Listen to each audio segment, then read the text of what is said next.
नमस्ते एवरीवन। आज है 23 सितंबर, यानी अब से ऋतुओं का परिवर्तन स्टार्ट हो जाएगा। तो क्या होता है इक्विनॉक्स, सॉल्स्टिस, ये जान लेते हैं। हम सबको पता है कि पृथ्वी सूर्य के चारों ओर घूमती है, बट वो सीधे एंगल में नहीं बल्कि वर्टिकल एंगल से 23 डिग्री एंगल पर वो टेढ़ी होकर घूमती है। और उस वजह से क्या होता है कि मौसम क्रिएट होते हैं। अभी आप सोचेंगे ऐसे कैसे? देखिए, ये जो पृथ्वी है, ये सूर्य के जब चारों ओर घूमती है तो वो कभी कभार सूर्य के नजदीक आती है और कभी कभार वो दूर जाती है, ड्यू टू एलिप्टिकल पार्ट, मतलब अंडा के आकार का ये पाथ होता है। एंड ये जो दूर जाना और पास आना, उसके वजह से कई रीजन पर, कई जगह पर पृथ्वी पर प्रकाश की मात्रा ज्यादा हो सकती है और कई जगह पर प्रकाश की मात्रा कम हो जाती है।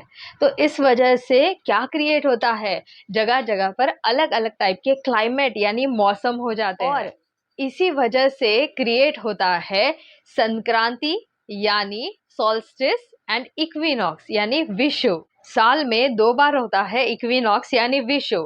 तो मार्च 21 को होता है वसंत विषुव यानी वर्नल इक्विनॉक्स, एंड सितंबर 23 को होता है ऑटमनल इक्विनॉक्स यानी शरद विषुव। शरद विषुव के वक्त जो semi deciduous and deciduous plants, trees जो रहते हैं, उनके पत्ते झड़ जाते हैं, दे शेड द लीव्स। और मार्च 21 को होता है वसंत विषुव यानी स्प्रिंग सीजन की बिगिनिंग। तो आपको नए पत्ते जो है वो ब्लूमिंग करते हुए दिखेंगे। And next is solstice. Solstice को बोला जाता है संक्रांति, और ये भी साल में 2 बार आती है। पहले बात करते हैं ग्रीष्म संक्रांति या समर सॉल्स्टिस की, जो पड़ती है 20 या 21 जून को। अभी क्या होगा कि ये पृथ्वी है और पृथ्वी को डिवाइड किया गया है into northern hemisphere and southern hemisphere.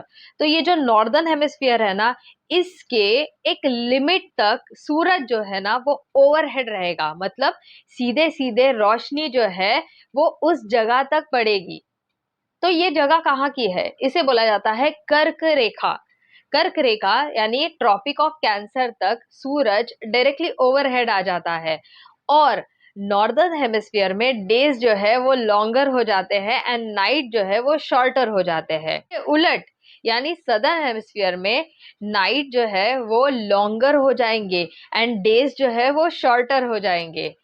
तो नॉर्दर्न हेमिस्फीयर में समर सीजन बिगिन हो जाएगा, वही सदर्न हेमिस्फीयर में विंटर सीजन आ जाएगा। बात करते हैं विंटर सोल्स्टिस यानी शीतकालीन संक्रांति की, जो पड़ती है 21 और 22 दिसंबर को।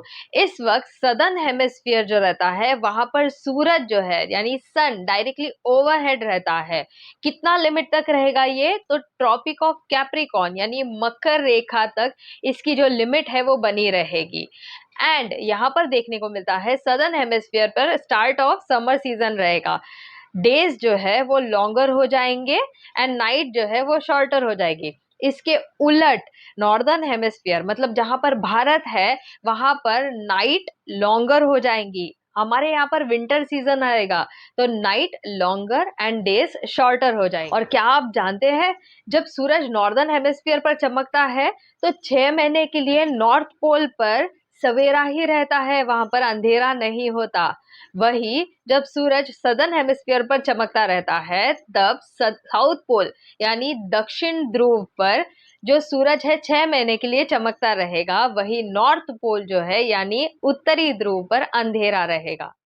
पृथ्वी पर ह्यूमन बींग्स के वजह से जो पॉल्यूशन हुआ है, एयर पॉल्यूशन, वाटर पॉल्यूशन, उस वजह से जो क्लाइमेट का साइकिल है वो भी इफेक्ट हो रहा है। जगह जगह पर अनटाइमली बारिश हो जाना, फ्लड आना या ड्राई वेदर हो जाना, वो ड्यू टू द पोल्यूशन जो ह्यूमन बींग्स ने क्रिएट किया है। गवर्नमेंट के साथ साथ हमें भी एफर्ट्स लेने होंगे ताकि ये जो ग्लोबल टेम्परेचर राइज हो रहा है उसे कम कर सके। ये जो ऋतुओं की परिवर्तन की साइकिल है ये बहुत इंपॉर्टेंट है और ये क्वेश्चन में आ सकता है। Thank you all.